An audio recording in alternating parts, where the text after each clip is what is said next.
My hope for the Democrat Party: wake up, come back to the center. We're not going to regain any ground roads here by going further left and especially into democratic socialist land. Donald Trump is truly the president of peace. You know, the messages that I still get are from Nancy Pelosi almost every single day. And we need new leadership. Chaos in here in Washington tonight. Lawmakers in the White House locked in high-stakes fight over spending, threatening a government shutdown. A shutdown? I don't know what that is, but a government shutdown. The nation watches on as essentially services hang in the balance. Is it a political bum fight, or is it the end of normal governing as we know it? Joining us tonight on our panel, we have two heavyweights on messaging and crisis: Diana London, who is a comms pro, and Robin Biro, an ex-Obama campaign chief, an Army Ranger veteran. Diana, Robin, welcome. Look, I'm going to throw my hands up open on this one. My knowledge of government shutdowns extends mostly to watching The West Wing and wondering what the hell is going on. To Diana first, talk us through what is going on, how have we got to this far down the line, and is this just the usual political game playing by the two main parties? Yeah, well, I think actually it's both. So, I mean, government shutdowns are a real thing. If the governing parties cannot come to an agreement on the president's plan, then they're going to shut down the government. But I do think that it's always been the big boogeyman that each side kind of uses to mess with the American psyche on the government and funding. I'm going to be quite honest with you. I am very sick and tired of the politics that comes into our government and how we play with the shutdowns.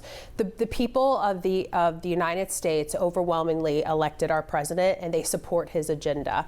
And I'm going to say something a little bit controversial, but I think that if we can't come to an agreement, then shut the government down and let's go in and have some hard conversations. And if it takes shutting it down to make a point that the president is doing what's right for our country and he's not going to stop until he gets what he wants, what the American people have said that they wanted, then the Democrats are going to need to come to the table and accept that. With your crisis comms hat on, though, that's going to be a punchy one to explain to people why they're not getting paid, why their public services are shutting down, and various other bits of their lives grind to a halt, right? I'm still waiting for my social security number. I've been here for months. Yeah, well, listen, I'm going to be honest with you. I don't actually think that the American people really care about the what happens in Washington, D.C. regarding the shutdown. I think that they care about the economy. I think they care about safety. I think they care about the American people getting what they are supposed to be getting. I don't think we need to be funding illegal immigrants and all of these programs that really do nothing for the American people. And so I'm hopeful that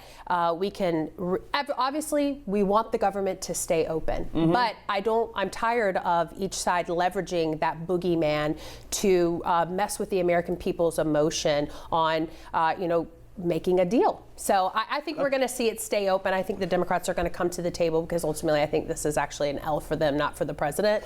So, yeah. Robin, you worked for the Obama administration. The Democrats are going to have to own this shutdown if they push on with it and go ahead with it.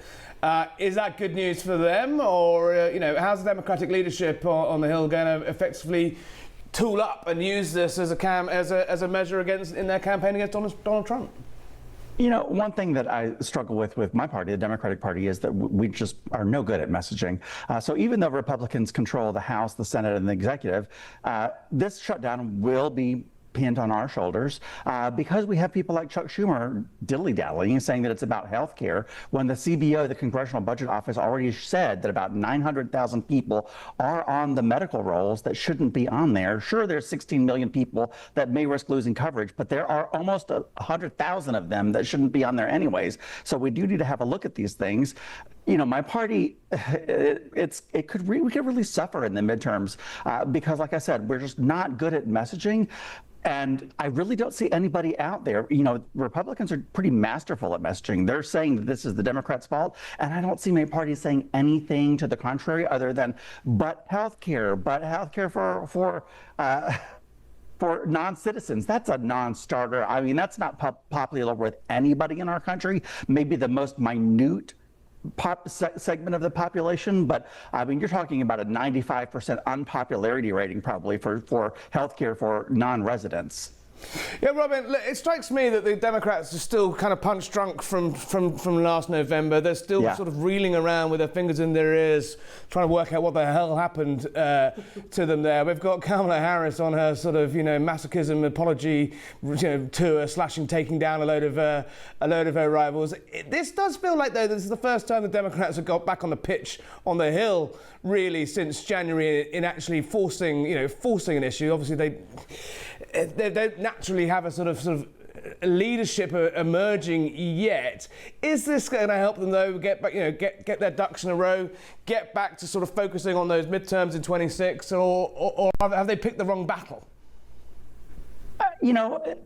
As my co-panelist here said, nobody wants a government shutdown. Government shutdowns are deeply unpopular with the American public, the voting electorate. So we've got to move past this. And I feel pretty strongly, like her, that we're going to move past this some way, whether we have a clean spending resolution or not. My party has deeply entrenched that healthcare must be addressed. I suspect that we will address it in some fashion, but not in a way that is going to allow for 16 million people to have coverage, including people who are non-residents. So we have to concede something, and hopefully some people with some good common sense. Well, so we need voices with some common sense out there saying something that just makes sense to average American voters, because the party is sort of coalescing around a message here, but it's been so long. I mean, it's been almost a year flailing with pretty much no leadership that, the messages that I still get are from Nancy Pelosi almost every single day. And we need new leadership. I suspect you're on the other side of the aisle, but is there anyone there from the Democrats world that's worrying you yet? I mean, obviously Mandami is emerging in New York as a sort of great socialist hope of the left.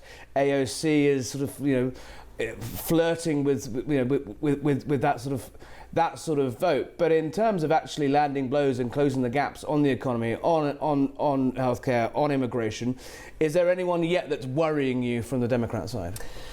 I'm going to be honest with you.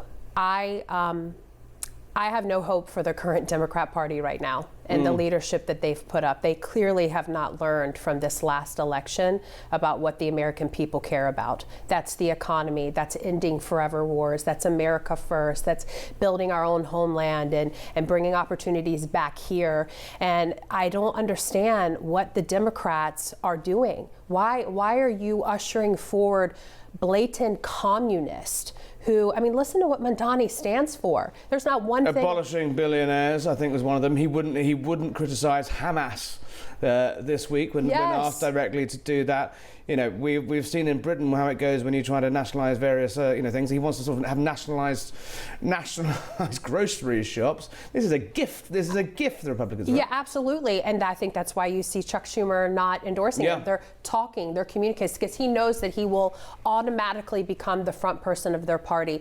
This is my hope for the Democrat Party. Wake up. Come back to the center, join us. Let's restore our country, and let's stop driving our country so far to the left that really there's no turn back if you continue that. Robin, we saw in Britain what happened when a left-wing party, centre-left party, lost a major election and then pivoted to the hard left with Jeremy Corbyn. They essentially lost their control of the Labour Party for a decade. And it took a very, very long time for them to recover. Does it worry you when you see former President Obama, leaning into Mandami and sort of giving him sort of almost tacit endorsement? I thought it was very striking that Harris wouldn't say his name. He would just say, I support the Democratic candidate. Is there a split in the Dems on what to do? How do you solve a problem like the crazy socialist? Yeah, we talk about that every day in party leadership. I still am involved in party leadership. And pretty much the message that I can say universally is that we need to go more left. And that just doesn't work. And I'm speaking to you from Atlanta, Georgia. Georgia is obviously a purple state, more so on the red side, if you ask me personally, from a boots on the ground perspective. But those messages aren't going to resonate. We lost every single swing state, all 7 of them. We lost them all. We're not going to regain any ground roads here by going further left, and especially into democratic socialist land. What works in New York City cannot be used as a model to take across the country, especially to places like the 7 swing states. It's a recipe for failure. You say you're talking to the leadership leadership about that? Do they get that, or are we suddenly in the run-up to November going to see, sort of people putting their heads above the parapet and endorsing this guy? They will endorse him. They're not getting it. The message that I keep getting told is, in fact, let me share this little anecdotal bit of information. When I say that we need to focus on common sense issues that are important to the majority of Americans, 80% of them, they tell me that I'm from the old school Obama era and that I need to get with it and become a democratic socialist. So that's deeply concerning. No, yeah, exactly. You seem pretty well. Diana, let's just move on quickly. We're running out of time, and I do want to touch on the remarkable scenes. I've hot-footed it straight from the White House to here, where we saw yet another peace deal emerging from the President of Peace. Some of those 7 wars he claims that were stopped weren't necessarily wars in the first place, but sort of conflicts and things. Obviously, the testiest two are the Ukraine conflict and the situation in Gaza. We saw a lot of fireworks and movement in Alaska and noise around Ukraine. Are we in danger of falling into a similar trap tonight with this much heralded, highly controversial peace deal about Gaza? And if Hamas doesn't come to the table, then we're stuck at square one again, aren't we, Diana? I want to congratulate the president, though, because I know this president, and Donald Trump is truly the president of peace, and he never wants forever wars, and he doesn't like conflict. And so I believe that really that man is focused on ending this war. It is a very contentious time, I believe, for Israel right now. Israel came out of the gate where the momentum was on their side, and it's really changed because people are seeing what's happening in Gaza. And so I think at this point Netanyahu knows that he needs to come to the table. They need to have the solution, because I think they're losing the PR war on Israel, and the president understands that too. He's getting a lot of pressure. But at the end of the day, when his first term, all the peace deals that he negotiated and the Abraham Accord, it was a great success in the Middle East. I remember traveling over there afterwards, and you just felt like this new power was happening and of peace over there. And now I think he wants to get back to that. And so I'm hopeful that this is the first step. We'll see what Hamas does. Hopefully they'll do the right thing. I thought it was fascinating with your comms hat on. I thought it was fascinating. The first time I've ever seen Donald Trump not take questions at a press conference, well, apart from in Alaska as well. But he said to PM Netanyahu, like, I think we should, things are, I think we should not take questions today. That would imply to me, and I don't, with your expert hat on, if you were advising them, that would imply that the deal is pretty shaky right now. They've publicly published 20-point terms, but there's clearly some concern that one wrong sentence said from a White House dining room microphone could upset the whole apple cart.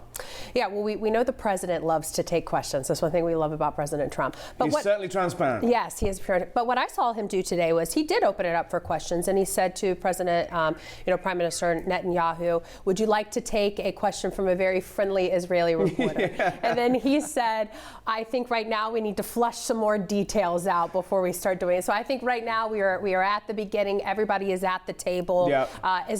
The famous saying is that as long as we're talking, then peace will happen. So we're talking, and that's good. Over to the terrorists now. Robin, look, if he gets this over the line, if he brings peace to the Middle East, surely President Trump deserves that Nobel Peace Prize, and the Democrats will clap him along the way.